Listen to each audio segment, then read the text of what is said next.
I think, for most like Asian, like we need like, appearance, like, looks good.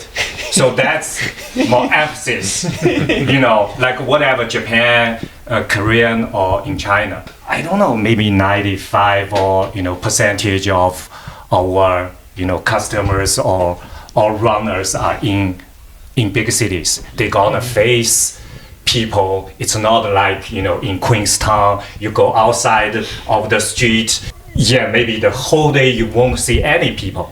So that's why it's more about, if you wear something, it's more about you present something. So that's why, I think, Vask, they're going down because I tell them, we love this color, we love that color.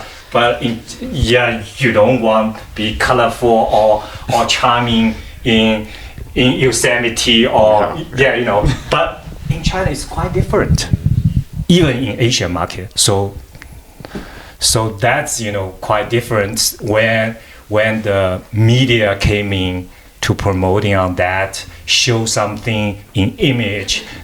Many people would think it's more.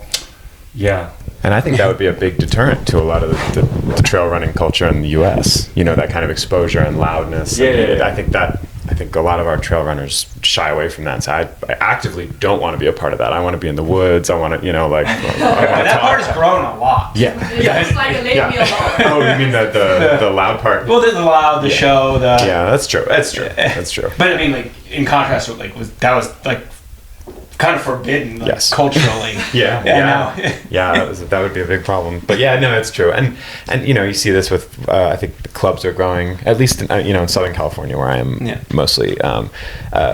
We see a prevalence of clubs, of running clubs, especially in cities, and now with trail running clubs.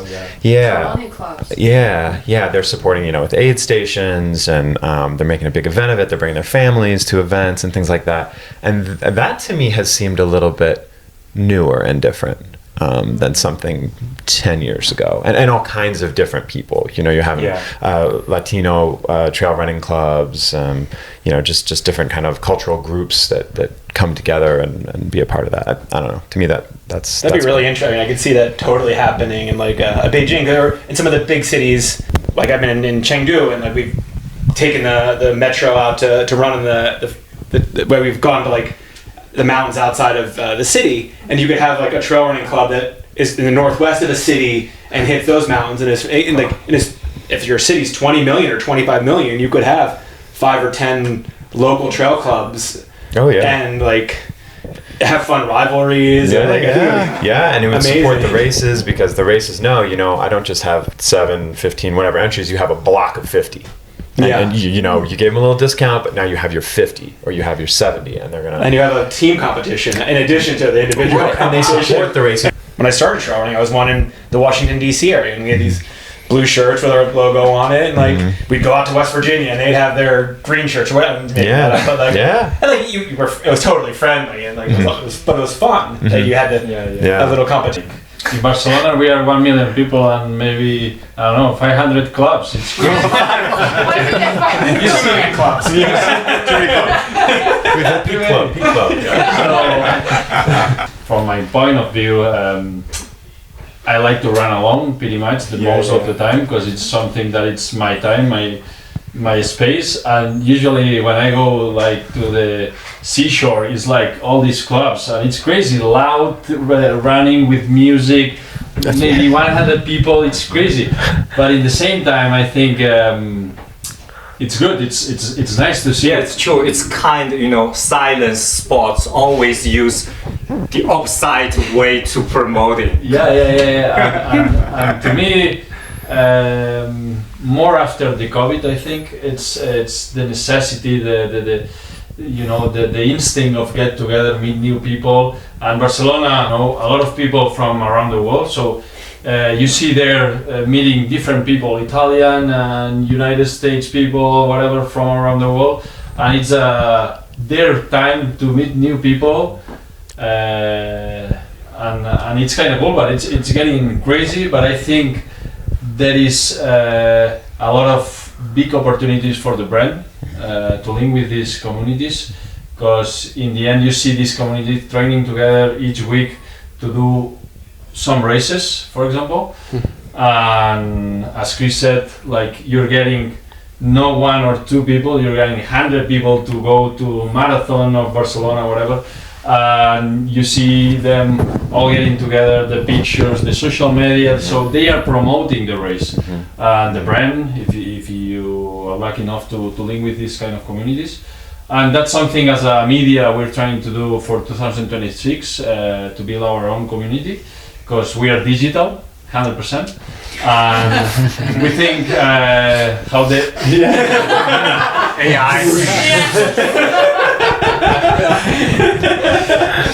I'm still worried. I'm going to interview. Avatar. No, so I think it's really important, and the way that I see the world right now with the AI, for example, the avatars and everything, it's you gotta keep doing your thing really good with digital, trying to learn a lot about the AI things and stuff like that. But in the same time, you gotta go to the opposite, to touch people, to get the community, to know their names, you know.